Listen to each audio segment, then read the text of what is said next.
All India मजलिस-ए Ittehadul Muslimeen के कौमी सदर असदुद्दीन अवैसी गुजरात दौरे पर आए थे। इस दौरे से क्या असर पड़ा कांग्रेस पर, इस पर बातचीत करने के लिए हमारे साथ इस वक्त मौजूद हैं दरियापुर के रुकन असेंबली गयासुद्दीन शेख।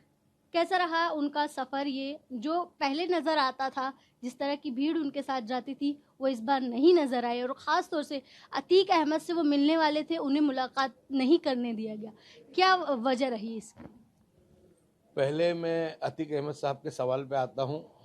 घटना ये है कि अतीक अहमद साहब जो सेंट्रल जेल में यहाँ पर अभी रखे गए हैं, मैं ये मानता हूँ कि वो हिस्ट्री शीटर हैं, 100 से ज़्यादा उनके गुनाह हैं, लेकिन फिर भी मैं कहूँगा कि मुलाकात लेने का सबको हक है और अधिकार है।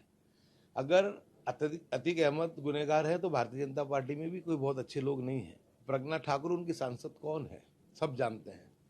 उनके दंगा फसाद भड़काने वाले लोग आज उत्तर प्रदेश की मिनिस्ट्री में मिनिस्टर बने हुए हैं। सवाल ये है, असदुद्दीन साहब मुलाकात लेने गए, वो भी सवाल नहीं है, लेकिन ये जो मसला जो है वो ये है कि एक आदमी की जिसको 268 और हाई प्रोफाइल गुनहगार होने की वजह से उनको हाई सिक्योरिटी में रखा गया है, उनसे मुलाकात उनकी बीवी, बच्चे और उनका एडवोकेट ही कर सकता है। उसके अलावा थर्ड पार्टी को करने का कोई हक और अधिकार नहीं है। तो ऐसी क्या मजबूरी आ गई उत्तर प्रदेश के चुनावों के चलते? ऐसा कौन सा बटन अमित शाह साहब ने दबा दिया कि असदुद्दीन साहब को उनकी मुलाकात लेने के लिए मजबूर होना पड़ा? जब उन्होंने मुलाकात के लिए यहाँ पर अपने गुजरात के सदर साबिर काबलीवाला साहब के साथ 4 दिन के पहले एक एप्लीकेशन भिजवाई, उसमें कहा जेल आईजी को कि हम असदुद्दीन साहब अतीक अहमद से मिलना चाहते हैं। बाइज्जत उस अर्जी को गुजरात होम डिपार्टमेंट में भिजा दिया गया। उसी दिन गुजरात की काम करने वाली सरकार उसी दिन उसको दिल्ली भी भेज देती है, सेंट्रल होम डिपार्टमेंट में। दूसरे दिन वहाँ से भी उसको मंजूरी मिल जाती है और उस अर्जी को भेज दिया जाता है योगी सरकार के पास उत्तर प्रदेश में। तो समझो कि 2.5 दिन के अंदर उत्तर प्रदेश की सरकार की भी मंजूरी मिल जाती है। उसके बाद वो फिर जब गुजरात में रह रहे हैं तो गुजरात में वो अर्जी आएगी। गुजरात की भूपेंद्र पटेल की सरकार ने भी बहुत ही जल्दी उनको इस मंजूरी को दे दिया। यानी 3 दिन में गुजरात ने दिल्ली भेज दिया, दिल्ली ने यूपी भेज दिया, यूपी ने गुजरात भेज दिया और गुजरात की पुलिस ने उनको मंजूरी दे दी। MIM के सदर साबिर काबलीवाला ने उनके लेटर हेड पर भी ये लिख करके वायरल किया, मीडिया को भी बताया कि हम सुबह जेल जाने वाले हैं मुलाकात के लिए। मुझे इस गतिविधि पे हफ्ते से मुझे मालूम थी, मेरी वॉच रखी हुई थी मैं ये समझना चाहता था कि ये क्या खेल चल रहा है।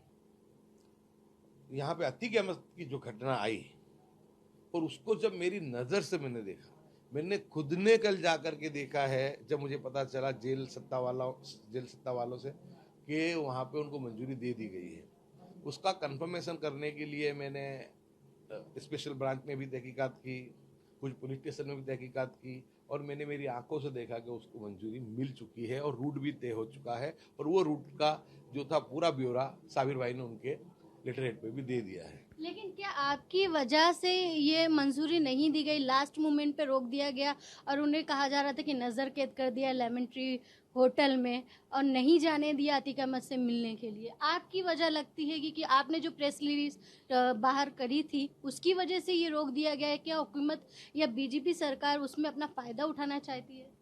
हमेशा ये कहा जाता था कि असदुद्दीन की MIM जो है वो B टीम है, तो सवाल ये होता था कि A टीम कौन है। पहली मर्तबा मेरी कोशिश से, काविशों से ये कल साबित एस्टैब्लिश हो गया कि A team Bharatiya Janata party ही है, जिसने 3 दिन में 4 राज्यों में एक के बाद एक सेंट्रल गवर्नमेंट के साथ उनको वो ये दे दी। जब ये चीज़ को मैंने कल प्रेस रिलीज की 3 साढ़े 3 के करीब, ऐसे ही 4:30 बजे जेल आईजी को गांधीनगर होम मिनिस्टर के बंगले पे बुलाया जाता है और रात को 9 बजे ये कहा जाता है कि मंजूरी हमने नामंजूर कर दी है, जो मंजूरी मांगी गई थी वो। यानी वो एक प्रेशर था।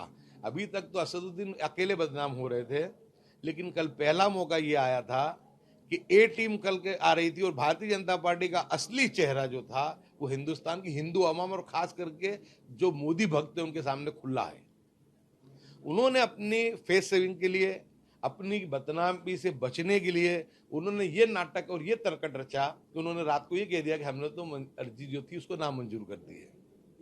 तो यानी उन्होंने अपने चेहरे को छुपाने के लिए, बचाने के लिए कह लिया क्या, लेकिन कल चेहरा साफ हो गया, ए कौन है और बी कौन है। तो आज उसका जो असर था वो पूरे चुनाव के आज इनके दौरे के दरमियान भी देखा गया। और आज मैं आपको कह दूं कि गुजरात में इनके पास आज जमालपुर के सिवा कोई कैंडिडेट भी नहीं है लड़ाने के लिए। एकमात्र साबिर काबलीवाला इनके पास कैंडिडेट है। और मैं ये मानता हूं कि ये 182 सीटों में कितनी सीटों पे लड़ाएंगे। हाँ, वो अलग बात है कि अमित शाह के रिमोट कंट्रोल पे असदुद्दीन चल रहे हैं और सीआर पाटिल के रिमोट कंट्रोल पे साबिर काबलीवाला चल रहे हैं। जो कोरे मैंडेट एमआईएम के होंगे वो सीआर पाटिल के पास होंगे, तो शायद उनकी मेहरबानी से 10-15 कैंडिडेट और खड़े हो जाए। और जो पुलिस है, एटीएस है, क्राइम ब्रांच है, वो मदद करेगी तो शायद 5-10 उम्मीदवार वो भी दे दे। लेकिन अब जो है वो चेहरा खुल करके सामने आ गया। मैं आपको बताऊं, गुजरात में सिर्फ 9.67% मुस्लिम आबादी है। 3 सीटें हैं कि जो हम जीतते हैं। एक वक्त था कि 12 मुस्लिम नुमाइंदे गुजरात में जीत करके आते थे, लेकिन भारतीय जनता पार्टी की गंदी राजनीति, मुस्लिम के विरुद्ध की राजनीति और जिस तरीके से राम जन्मभूमि बाबरी मस्जिद के आंदोलन को पोलराइज किया, गुजरात में भाजपा ने दंगे करवाए, उसका सबसे बड़ा खमियाजा अगर किसी को भुगतना पड़ा वो मुस्लिम समाज को भुगतना पड़ा। हम 12 पे से 3 पे आ गए और 3 पे भी आकर के आप देखिए कि जमालपुर में हमारे लगभग 55% वोट है। लेकिन वहाँ भी जब 2012 के जब चुनाव हुआ, कांग्रेस के उम्मीदवार समीर खान थे, उनके सामने कैंडिडेट साबिर काबलीवाला ने अपक्ष उम्मीदवारी की और वोटों का विभाजन हुआ। और आज़ादी के बाद पहली मर्तबा जमालपुर के अंदर भारतीय जनता पार्टी का भगवा लहराया था। यानी वोटों के विभाजन से जहां 55% वोट है जो हम खुद हमारे बलबूते जीत सकते हैं, उस सीट को भी हम हार गए। रही बात दरियापुर की, दरियापुर में लगभग 40% के आसपास मुस्लिम समाज के वोट हैं और यहाँ पर जब तक कि तुम 20,000 हिंदू समाज के वोट नहीं लाओ, जब तक तुम चुनाव जीत नहीं सकते। और अल्हम्दुलिल्लाह मुझे 20,000 के करीब वोट मिलते हैं। उसका ही ये नतीजा है कि मैं 1 टर्म नहीं 3 टर्म अल्हम्दुलिल्लाह पूरी कर सका। और मुझसे ज़्यादा जो बुरी हालत है वो हालत तो जावेद पीरजादा साहब की है। वहाँ 24% ही मुस्लिम समाज के वोट हैं, लेकिन अल्हम्दुलिल्लाह वो पीर तरीक़त भी हैं, उनकी सेक्युलर छवि भी है, काम भी है। तो आज उनको मुस्लिम समाज के साथ हिंदू समाज का 30,000 वोट मिलता है। मैं ये पूछना चाहूँगा आपके माध्यम से असदुद्दीन साहब को कि क्या एमआईएम के नुमाइंदे को 30,000 की जगह 3,000 वोट भी मिलेंगे वाकानेर में? नहीं मिलेंगे। मैं यहाँ पर 20,000 वोट लेता हूँ जमालपुर में, दरियापुर में मुझे 20,000 वोट मिलते हैं। क्या इनको नुमाइंदे को 2,000 वोट भी मिलेंगे हिंदू समाज के? नहीं मिलेंगे। नुकसान ये होगा कि जमालपुर में 2 उम्मीदवार होने से विभाजन होगा, दरियापुर में मुस्लिम वोटों का बंटवारा होगा। तो उसका नुकसान ये होगा कि जो सेकुलर हिंदू समाज का वोट मुझे जावेद पीरजादा और इमरान खेड़ावाला को मिलता है, वो वोट भी खिसक के भाजपा के पास जाएगा। अवैसी साहब ने ऐलान कर दिया है कि 2022 के असेंबली इंतखाबात में कई सीटों पर इलेक्शन लड़ने वाले हैं, तो खासतौर से 3 ही सीट हैं मुस्लिमों की। क्या इफेक्ट पड़ने वाला है इसके ऊपर? क्योंकि उनसे जब ये सवाल पूछा गया था तो उन्होंने कहा कि एक भी सीट नहीं बचेगी कांग्रेस की। वो उनके मन की बात साफ आ गई और भारतीय जनता पार्टी का तो नारा ही रहा है कि मुस्लिम मुक्त विधानसभा बनानी है और गंगा जल से शुद्ध करनी है। लेकिन अल्हम्दुलिल्लाह भारतीय जनता पार्टी ये काम नहीं कर पाई आज तक। लेकिन अब ऐसा लगता है कि अमित शाह जी और सीआर पाटिल के रिमोट कंट्रोल से वो ये कोशिश करेंगे।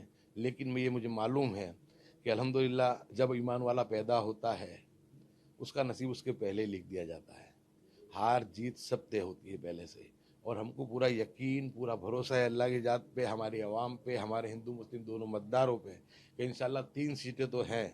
ओवैसी और एमआईएम को लोग समझ चुके हैं और भारतीय जनता पार्टी का चेहरा भी कल ये जो है खुल करके सामने आ गया है। तो यहाँ पर 3 की जगह इंशाल्लाह हम डबल होकर के आएंगे। इंशाल्लाह हम जो है वागरा की सीट जो हमारी हम जीतते थे अक्सर, वो भी हम वापस से इंशाल्लाह जीतेंगे। सूरत पूर्व के लिए भी कोशिश करेंगे, वो भी हम जीते। और उसके अलावा कच्छ में से भी एक आध सीट हमारी वहाँ से भी निकले। हमारी कोशिश रहेगी, मेहनत हम करेंगे, फैसला अल्लाह करेगा। जी, एक सवाल ये और पैदा हो रहा है कि असदुद्दीन अपने दौरे के दौरान हज़रत शाह आलम सरकार की दरगाह पर भी गए थे, लेकिन जिस तरह का माहौल मिलना चाहिए वो नहीं मिला और मीडिया से भी बातचीत नहीं की, तो इससे क्या असर दिखाई देता है? आज बहुत ही डिप्रेस थे, क्योंकि कल रात को जब इनके इम्तियाज़ जलील साहब इनके सांसद यहाँ पर आए, वो भी बहुत डिप्रेस थे कि जब सरकार ने इनकी जो रोड शो की मंजूरी भी रद्द कर दी, जेल के जो मुलाकात थी वो भी रद्द कर दी, क्योंकि भारतीय जनता पार्टी का तो पूरा प्रोग्राम चौपट हो गया। उनको तो शर्मिंदगी के मारे और हिंदू समाज में जो उनका चेहरा खुल करके आया और उसमें थोड़ा सा जो फेस सेविंग हो जाए, इसलिए उन्होंने मंजूरी जो थी उसको रद्द करके अपनी चमड़ी बचाने की कोशिश की। लेकिन आवाम को सब पता चल चुका है और नेशनल लेवल पर पता चल चुका है, क्योंकि आज सुरजेवाला ने भी दिल्ली में इस पर प्रेस कॉन्फ्रेंस की थी। तो यानी उनका चेहरा तो यानी खुल के आ गया। लेकिन मैं सलाम करूंगा गुजरात की जनता को और मुसलमानों को कि बहुत जल्दी 6 महीने में समझ गए और आज उनका जो चेहरा था उनके समझ में आ गया। और आज जो है पूरा उनको मैं बोलूँ कि उनको नाकामयाबी मिली और इस वजह से बहुत डिप्रेस थे। आप लोगों ने प्रेस कॉन्फ्रेंस में भी देखा होगा कि वो मूड में नहीं थे, चिड़चिड़ापन था, क्योंकि मुझे पता है कि हम जब पॉलिटिकल लोग, हमको जब रिस्पांस नहीं मिलता है, वो मैं भी आ गया उसमें, हमको जब जहाँ कहीं लगता है कि हम कोशिश कर रहे हैं, मेहनत कर रहे हैं, रिस्पांस नहीं मिल रहा है पब्लिक हमको, उस वक्त में हमारा भी चिड़चिड़ापन हो जाता है और हम भी किसी को झटक देते हैं।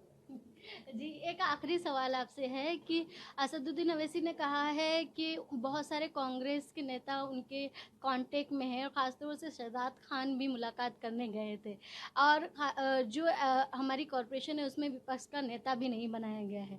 तो क्या लगता है ये पूरी पॉलिटिक्स क्यों खेली जा रही है, विपक्ष के नेता के लिए या शहजाद खान मीम ज्वाइन करने वाले हैं? मैं ऐसा मानता हूँ कि शहजाद खान बहुत संजीदा पॉलिटिशियन हैं, पढ़े लिखे हैं, उनका भविष्य भी कांग्रेस में बहुत उज्जवल है, तो वो आत्मघाती कदम कभी नहीं उठाएंगे। और ये जो बात हो रही है कि 8, 10, 14 कॉरपोरेटर जाने वाले हैं, ये बिल्कुल सरासर गलत है। कांग्रेस के जो नुमाइंदे चुनकर के आए उनको पता है कि मीम का चैप्टर गुजरात में पूरा हो गया है और कोई भी डूबते जहाज में सवारी नहीं करने वाला है। और अब तो इनके पास, आपको मैं बताऊं कि जमालपुर के सिवा इनके पास कैंडिडेट भी नहीं है। एक साबिर भाई इनके पास कैंडिडेट है, बाकी दरियापुर में कैंडिडेट नहीं है, वांकानेर में नहीं है। ये अलग बात है कि सी आर पाटिल साहब की मेहरबानी रही और कोरे मैंडेट उनको दिए गए तो 10-15 कैंडिडेट वो खड़े कर देंगे।